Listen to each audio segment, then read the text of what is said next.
silnice, malý úplatek, abychom mohli přežít.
Nějaký divný kůň tohle.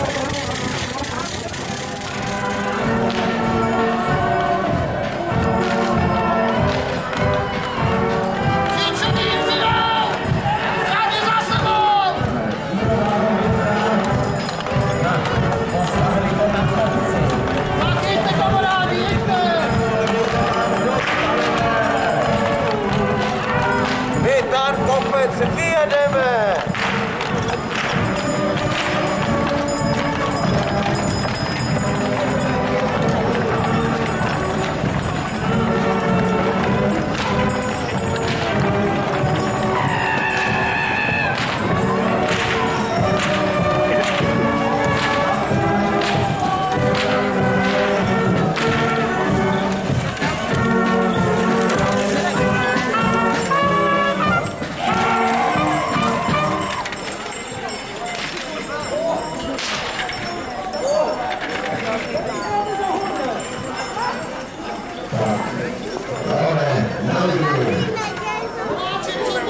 Přátelé, kamarádi, drahé maškary, s pomocí boží a konů jsme dorazili až sem, před městský úřad. Leone, natoč to tam, my se slyšíme na obrovskou čepici.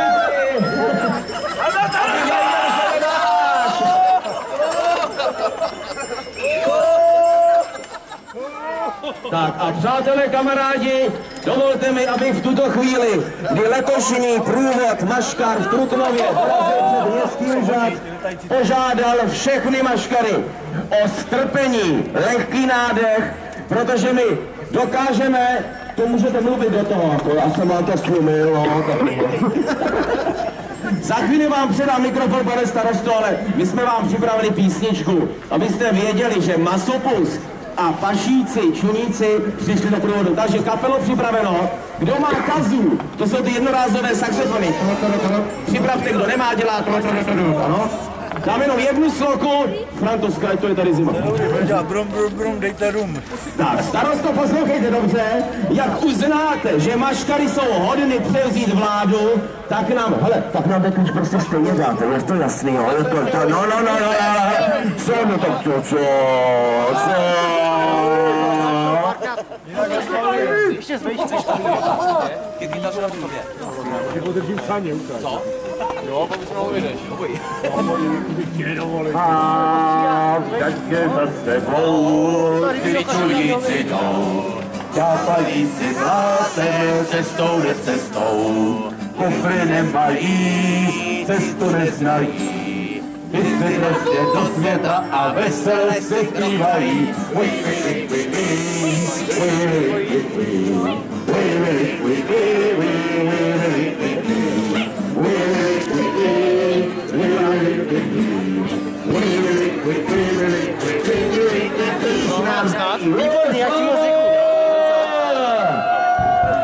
Nože, dovolte mi, abych v tuto chvíli připil. Já jsem zapomněl, já úplně zapomněl. Jo, takhle. Tak, hele, pane, tohle odložíme, jo. To jsme si, dovol nám, starosto, ty náš milý, abychom tě požádali v tuto chvíli o převzetí klíčů od městské brány, neboť jsou tu prasata, nad námi brány, které postarají se o to, aby vláda nad městem alespoň do půlnoci nejdelší byla zařízena a pod naší patronací. Tak slíbíme to.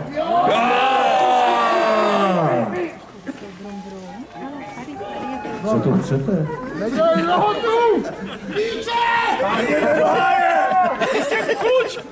To neumí. Ne, tak já vás tady zase po roce vítám všechny. Chceme řídit oktávku. Nechme řídit oktávku, já nemám oktávku. Vítám vás tady, přišlo vás hodně. Ale chcete klíče po mně, jo? Ano! Kde ty čuníky jede dneska? Ale stará se o to řezní! Protože nechci, aby to tady vypadalo potom, víte jako kde, až to skončí. Jako v prasečáku. Prasečáku snad ne. Je vám zima, mě teda strašná, jako jak to chcete přežít do té půlnoci tady. Nás hřeje mládí! Hlavně, aby tady nebyl řezení. Takže vítejte tady dneska, je krásný den, mrzná až praští, já nevím jak vám, ale jste mi dali ten klobouk, ten šestnákovský, nebo neználkovský, tak mě málem zmrzly uši.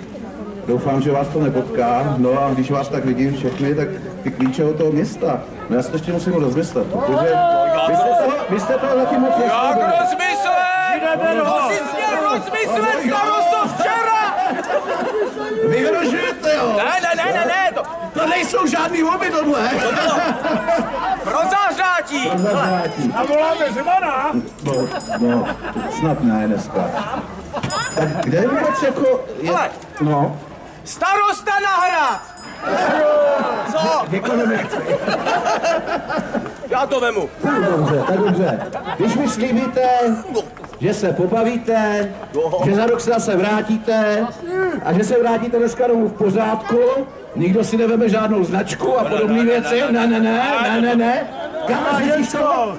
Tady ředitel městské policie všechno slyší, tak vám to všechno počítá.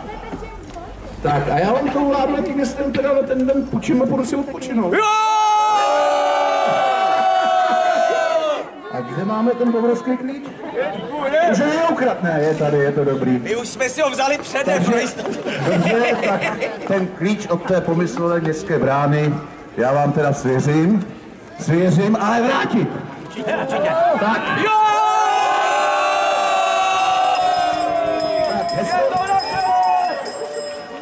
Půjčené naše. Je to půjčené!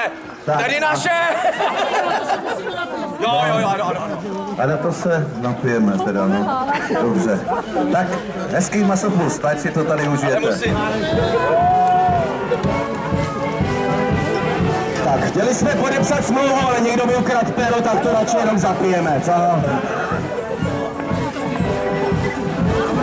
Taky nechci, ale... To nikdo nechce, ale to se musí. No.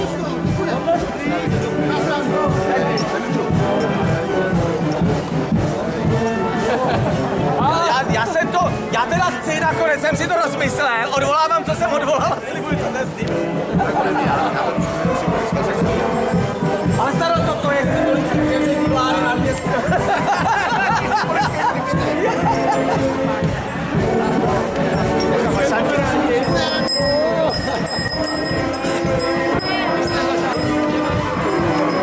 O půlnoci vrátím.